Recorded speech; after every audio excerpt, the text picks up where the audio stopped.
Saya berpendapat bahwa pendidikan merupakan pintu pertama peningkatan literasi, keterampilan dan keahlian, partisipasi politik, serta kesadaran terhadap kesehatan kaum perempuan. Pendidikan juga berperan penting dalam membangun kesadaran kesetaraan gender dan penghapusan diskriminasi terhadap perempuan. Di samping itu, salah satu hal paling utama adalah kepemimpinan dan peran perempuan dalam pengambilan keputusan yang perlu terus didorong.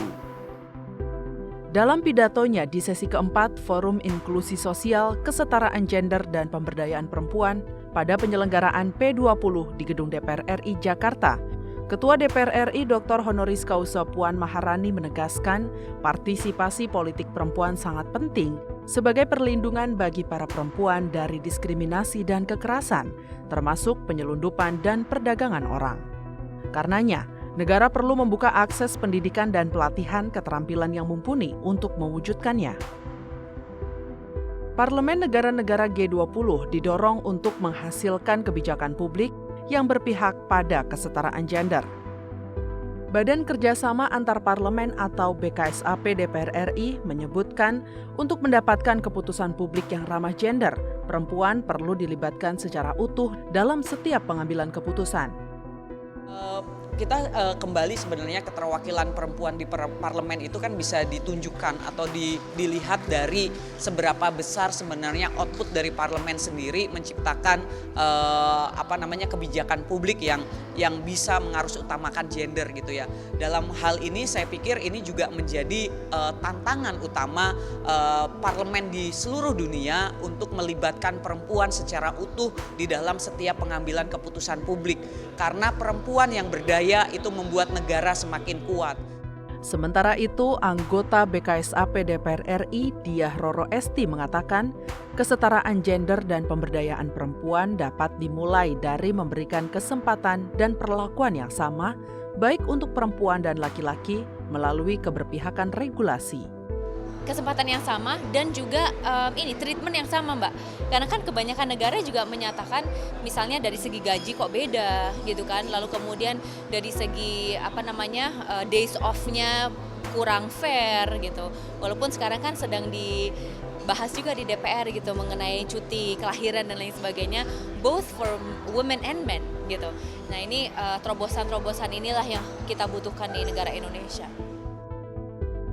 Anggota BKSAP DPR RI Arzeti Bilbina menyatakan, perlu ada peningkatan peran perempuan dalam penyelesaian isu nasional maupun global. Menurutnya, kontribusi perempuan dalam isu sosial dan ekonomi tidak boleh dikesampingkan dan perempuan perlu turun tangan dalam mengatasi persoalan konflik global. Jadi memang keberadaan perempuan di sini ini sangat diprioritaskan oleh setiap negara.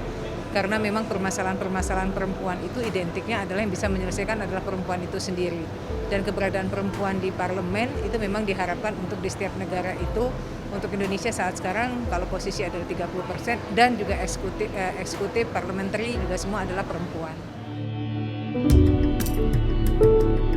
Studi menunjukkan bahwa perlakuan diskriminatif terhadap perempuan telah merugikan ekonomi global hingga 12 triliun dolar Amerika.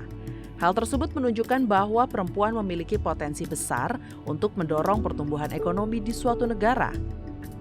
Anggota BKSAP DPR RI Putri Aneta Komarudin mengungkapkan, kehadiran perempuan dalam pengambilan keputusan dapat secara signifikan meningkatkan representasi, kebutuhan dan kepentingan perempuan, serta mendorong kebijakan yang sensitif gender.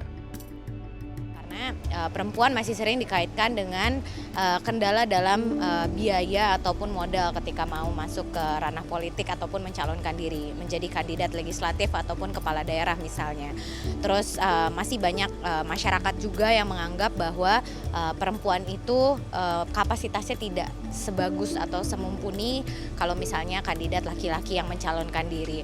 Jadi dari faktor sosial dan faktor finansial juga itu masih menjadi stumbling block dari keterwakilan perempuan.